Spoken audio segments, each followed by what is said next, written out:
My husband cheated and my daughter hid it from me. When I dated someone new, my daughter accused me of replacing her. So I had one final talk to address all issues. I, 49 female, was married to my ex-husband Derek, 49 male, for 20 years before divorcing a few months ago. We have 2 kids, a daughter, 22, and a son, 17. I found out Derek was having a 2-year affair, and my world was shattered. But what hurt almost as much was discovering that my daughter had known about it the whole time. She actively hid it from me for 2 years, lied, covered for him, and never once tried to warn me. When I found out, I was devastated, not just by my husband's betrayal, but by my daughter's choice to keep it from me. She was young at the time, and I understand it was a difficult position for her, but the pain was immense. I never confronted her directly, thinking it might affect her as she was about to go off to college. I just told her I knew, that I understood, and tried to move on. But after she left, I found myself distancing myself from her more and more. It wasn't planned.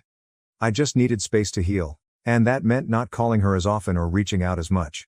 Fast forward a year and a half, and I've started dating someone, 41 male, who has a 10-year-old daughter from a previous relationship. Recently, we all went to Disney together, and he posted a family photo of us on social media. For context, my boyfriend covered all the expenses as a gift for his daughter's birthday, wanting to make it special for her. Along with my son and me, she chose her 2 cousins to come along, making it a big family-style trip that was all about her. My daughter must have seen it because she didn't call me for over a month afterward, and honestly, I wasn't as affected by her absence as I would have been before. I still love her, but every interaction brings up that pain. Out of nowhere, she called me in tears. She was screaming, saying I obviously hadn't forgiven her and that I'd shut her out on purpose. She accused me of replacing her with my boyfriend and his daughter. She kept saying, "It was a long time ago, I was a kid, I didn't mean to hurt you." She said she thought she was doing the right thing by staying quiet, that she didn't know how to tell me, and that she was terrified of breaking our family apart. She asked me if I'd ever forgive her or if I'd moved on for good. I tried to tell her that I loved her and never wanted to replace her, but she just kept pushing that I should get over it by now, and that I'd abandoned her for this new life. To top it off, my ex-husband later called me, furious, accusing me of leaving my daughter for a younger man and a new family. He even had the nerve to call me selfish for moving on. Ironically, his girlfriend is 30, and he's the one who blew up our family with his affair. It's like no one understands that I'm still trying to recover from years of betrayal, and it feels like I'm expected to just let it go, as if my pain doesn't matter. My son, who lives with me, found out about his sister hiding the affair after overhearing my husband's mom and sister talking. He was crushed and hasn't forgiven her either, and they've barely spoken since. I never wanted him to know, but it feels like the entire family is divided now, and I don't know how to fix it. I'm in therapy, but I still feel lost. Part of me knows she was young and didn't know how to handle it, but another part of me feels like she chose him over me. I love my daughter, but every time we talk, that hurt resurfaces. I don't know if I'm failing as a mother or if I'm protecting myself. I feel like I've emotionally checked out, and I don't know how to reconnect. Edit 1. Just to clarify, my divorce actually happened a few months ago, not 3 years ago as I originally mentioned. My sister, who is a bit of a scatterbrain, encouraged me to post here and typed out much of it for me. In the process, she got the timeline wrong, and I didn't catch it before posting. My daughter was 17 when she found out about the affair. She had a lot going on at the time, including having to change schools due to some personal issues and repeating a year. So, when I found out, it was less than 2 years ago. I hope this clears up the confusion. Edit 2. Thank you for your kind words and support. Honestly, my daughter's apology has been complicated. She did express that she was sorry, but it often came with explanations of how difficult it was for her, how she was stuck between her father and me. I can understand that she was young and in an impossible situation, but it still feels like she's brushing aside the depth of the hurt. Sometimes it seems like she doesn't fully understand why it's so painful for me, and that part has been hard to get past. As for my ex, yes, I've definitely limited contact with him to what's necessary for our son. My son mostly stays with me, so that call was a bit unexpected. We rarely speak directly, and when we do, it's usually through our lawyers. Our divorce was only finalized a few months ago, so I'm still adjusting to all the boundaries and just trying to protect my peace. He doesn't deserve any extra energy or emotional space in my life, and I'm doing my best to keep it that way. Edit 3. To clarify, my daughter was 17 when she first found out about the affair, but I didn't learn about it until she was 19. Before that, she had a lot of personal struggles, including a serious incident that led to her having to change high schools. This all happened before she found out about the affair, and by the time I learned the truth, she was dealing with the fallout of those issues. I didn't want to burden her further, so I chose not to confront her about the affair. Update. First, I want to thank everyone who responded to my post. I was honestly overwhelmed by the sheer number of replies. I tried my best to read through as many as I could, and some of the advice was hard to hear, but necessary. It's been a lot to take in, but one comment really stayed with me. Someone mentioned how fragile life is and how little time we really have with the people we love. That struck me deeply. I've been so consumed by pain and anger that I forgot to think about what I'd want my relationship with my daughter to look like in the long run. If something were to happen tomorrow, would I be okay with leaving things as they are? That thought stayed with me, and within a few days, I decided to contact my daughter. I told her I wanted us to talk, not to rehash the past or point fingers, but to figure out how we could move forward. She was hesitant at first, which I completely understand. We had the conversation a few nights ago, and while it wasn't easy, I'm grateful she was willing to open up. There were tense moments, and I won't lie. It was hard to hear some of what she said. But for the first time in a long while, I felt like we were finally addressing what had been festering between us. We talked about what had happened, and I finally asked her for the truth about everything. When I first discovered her father's affair, he told me that she had always known about it. In fact, he claimed she had been his ally, hiding things from me multiple times. He even said that she disliked me and was on his side. Hearing that from him was devastating. I couldn't believe my daughter would do something like that or feel that way about me. The way I found out about the affair was awful, and the idea that my daughter had played any part in it, even unknowingly, made it so much worse.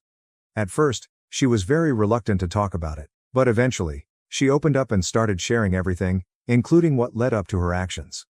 A few months before discovering the affair, she had been involved in a difficult situation at her high school. Without going into specifics, it was a matter where her actions led to serious consequences. The school had a zero-tolerance policy, and as a result, she was expelled. She had to transfer to a new school and repeat the year. On top of that, her grades took a hit, and she was finding it challenging to get back on track. When it happened, I felt it was important for her to face the full weight of her actions and take responsibility for what she had done. I grounded her and took away her electronics, hoping the consequences would help her reflect and grow. I wanted her to understand the gravity of the situation and emerge from it as a better person. Her father, however, completely disagreed with my approach. He felt I was being too harsh, insisting that she had already learned her lesson and needed support rather than punishment. The tension in our household became unbearable. Between my frustration with him and my disappointment in her actions, I found it harder and harder to communicate properly with her. There were constant fights, arguments that seemed to erupt over everything and nothing at the same time. It wasn't just them. Therapy over the past year helped me realize that I played a part too. My hurt and frustration often came out as anger, and instead of addressing things calmly, I let my emotions take control. I was constantly angry and frustrated, and my mood probably created an even more tense and uncomfortable environment for everyone. So, when she found out about his affair shortly after, she was angry at me and still reeling from everything that had happened. She admitted that part of her decision to stay quiet was fueled by a desire to get back at me. She felt like keeping the secret was her way of taking revenge, though she now realizes how wrong that was. She also told me she had tried to get her father to come clean, but he discouraged her from doing so, telling her that I had already been disappointed enough by her situation and that she shouldn't make things worse. Feeling trapped, she lied and kept lying, hoping it would somehow blow over without me finding out. Hearing this from her was heartbreaking. It didn't justify what she did, but it helped me understand her perspective. Knowing her father pressured her to keep his secret makes my anger toward him even stronger. He broke everything with his affair and then used our daughter to cover for him, making her feel trapped and responsible for his lies. I hate what he put her through. To be honest, our marriage was already going through a rough patch at the time, and we likely would have ended up divorcing anyway. However, it's one thing to fail as a husband, but to fail so completely as a parent is unforgivable. They always had a good relationship, and I never wanted to ruin that for her, even when I was angry. But seeing how he used her in his lies has only deepened my resentment. I told her that I've been hurt, not just by her actions, but by how deeply they shook my trust in her. At the same time, I reminded her that I love her, and I always will. I said that while I can't change the past, I want to rebuild our relationship. We agreed to take things one step at a time. I suggested we try online therapy together, and while she was hesitant at first, she agreed. She's already been seeing a therapist on her own and wasn't sure about opening up in a joint session, But I think she ultimately realized how much I want to make this work. I also brought up her brother. They've never had the closest relationship. He's always been more of a reserved, independent person, while she's more outgoing and emotional. There's been tension between them in the past, and ever since he overheard what happened with her hiding the affair, they've barely spoken. I've tried to talk to him about maybe giving her another chance, even when I wasn't on the best of terms with her. I really want them to have a good relationship, but I also don't want to push him too much. He's his own person, and I don't want him to feel like I'm trying to force him into something he isn't ready for or doesn't want to do. He's allowed to make his own decisions, and if they need time apart to heal, I'll respect that. Someone mentioned the unrealistic standards we often hold women to, and I've been thinking a lot about that. I don't hold her to any impossible standard just because she's a woman. She is the light of my life, but sometimes, I realize I've shared everything in such a negative way because of how it all played out. I'm just trying to make sense of it all. I don't know exactly where I stand or what I'm feeling at times. I'm just moving through life like anyone else, doing the best I can. Thank you all again for your advice and for giving me the push I needed to start this conversation. It's not easy, but I'm hopeful we'll get through this one step at a time. Edit 1. Of course, I haven't come to terms with it. You want to give me a recap? Let me give you a fucking recap. My daughter participated in an inexcusable situation. A situation that pushed another girl so far that she almost did something irreversible. Almost destroyed herself. The other girl's parents filed a complaint against the school, and my daughter admitted she was to blame. Admitted it and still made excuses for herself. So yes, I punished her. What the hell else was I supposed to do? Sweep it under the rug? Pretend it didn't happen? My husband sided with her. Said she'd been through enough. She'd been expelled, as if that was enough.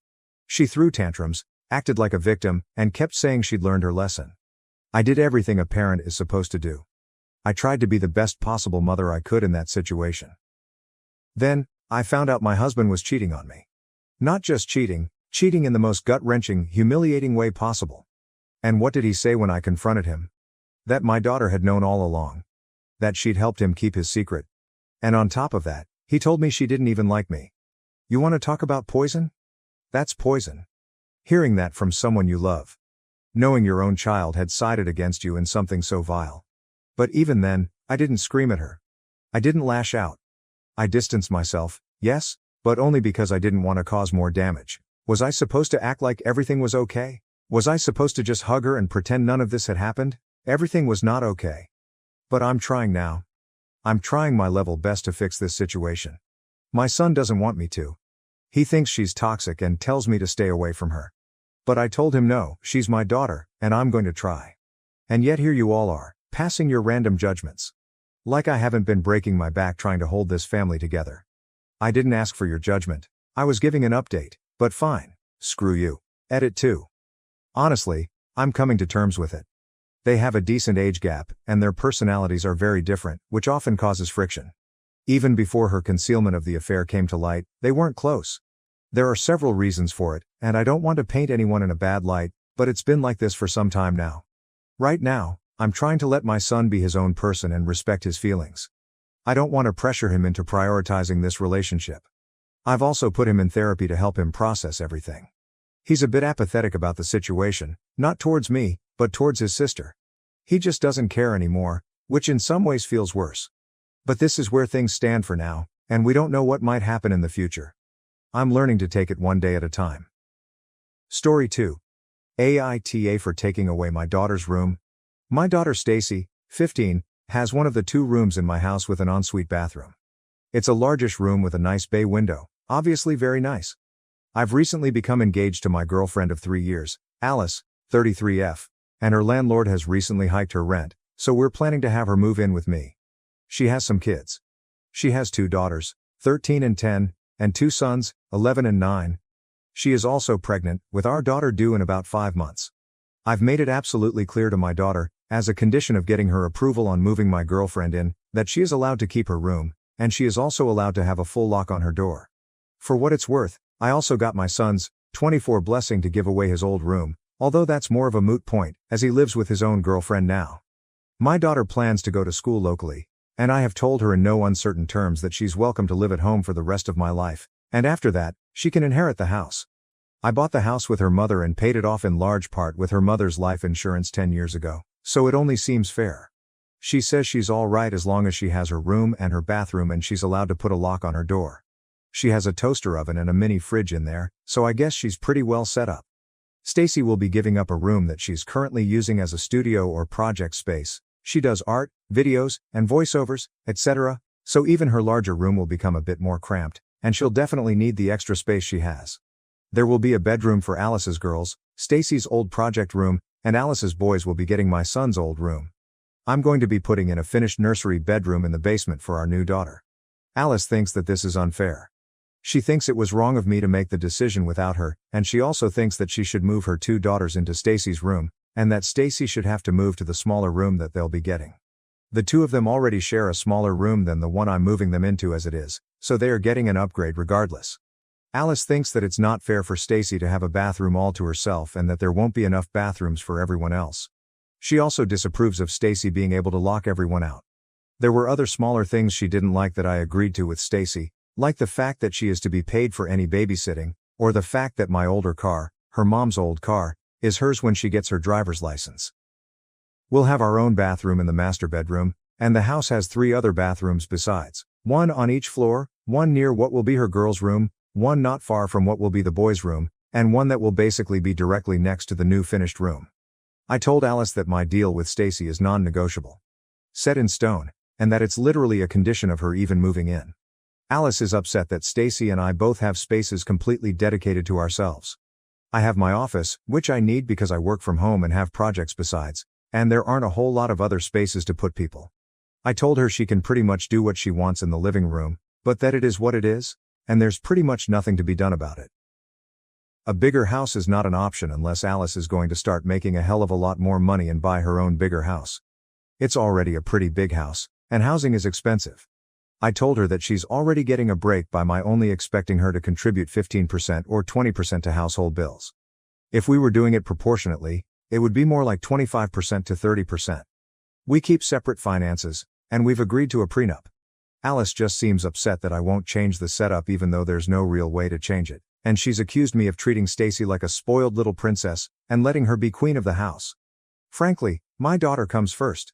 She's lived here all her life, and I already know it's going to be a big adjustment having all these other kids move in. As much as I love Alice and as much as I want our relationship to work out, if it's a matter of choosing between the two of them, then my relationship with Alice is a sacrifice I'm willing to make. I've told her that if she comes into this with wicked stepmother vibes, then that'll be the end of things. She thinks I'm being unreasonable. AITA? Update. I got a lot of eye-opening insight and advice from my post, so I feel it's worth giving everyone an update, especially considering developments. First, to address a few questions that seem to keep coming up before I lost the ability to read each and every reply, although I'm still trying. My son, 24, is my child from a previous relationship before I married my late wife. He has his own provisions in my will, but he's quite aware that the house goes to his sister. My own sister is to become guardian of my daughter if anything should happen to me. I love my sister as dearly as I love anyone, and she and her niece love each other and get along great. I trust her completely if, God forbid, anything should happen. Yes, the basement is an unusual place for a nursery, but I was just trying to make people fit where they could go. The move was supposed to be happening within a month, and Alice's older kids needed rooms now. Meanwhile, the baby isn't going to be born for about 5 months, so she could go into the room that isn't made yet. I honestly figured we could keep a crib in our room for a bit, and after that, it's no big deal for a kid to have her room in a finished basement. Also, honestly, I didn't want to move my office. It's been where it is forever, and I didn't want to move it. I can admit that. We've had the beginnings or groundwork of a finished basement since forever, but there was never any reason to really put a move on it. It was a big change to go from having more room than we need with just me and Stacy rattling around in the house to suddenly scrambling for space and not having enough. It was the obvious spot where an additional bedroom could go, but not a spot where a bedroom is now. Alice and I had talked about marriage and children more or less in the abstract on many occasions, and we both wanted to get married at some point if things continued to work out, and I wanted to have more children, although this pregnancy was quite unexpected. It was Alice's pregnancy combined with the rent hike on her place that accelerated the timetable on things. For what it's worth, the rent hike is real. I've seen the paperwork, and I have literally no reason to suspect the baby is not mine. But yes, the only reason why we got engaged so recently is because Alice got pregnant. The only reason why Alice and her kids would be moving in with me so suddenly is because she was likely to need to move somewhere, and I'd obviously like to be responsible for raise my coming daughter. To me, it made sense for my daughter to live with me. I never wanted to be an absentee or part-time parent or to not have time or share space with my child. The circumstances all made sense, at least until now. I was definitely wary of Alice and paying more attention to her, especially after the many comments that I read. I came to Reddit to get a sanity check on whether or not I was being an asshole about my conditions with Stacy, not to try to actually make any kind of major life or relationship changes. But I didn't want to turn a blind eye either. It was Friday, and Stacy texted me, asking for her allowance. I was with Alice at the time, and I went ahead and let the subject come up. I give Stacy $100 a week. Alice thinks that this is crazy and excessive. She thinks it's improper, and she's brought it up as an example of how she thinks I'm raising Stacy like a spoiled princess. She said as much again when I told her I was sending Stacy her allowance, but this time Alice also asked if her kids would get the same allowance after we get married. I told her that someday our new daughter would probably get an allowance just like Stacy does, but that there was no way I had any plans of shelling out an extra $400 a week for her other kids. Alice got upset. She said that Stacy wastes my money on shoes and makeup. She has previously criticized Stacy for wearing fancy sneakers, high heels, and makeup, and she said that I was showing favoritism and that is a form of abuse.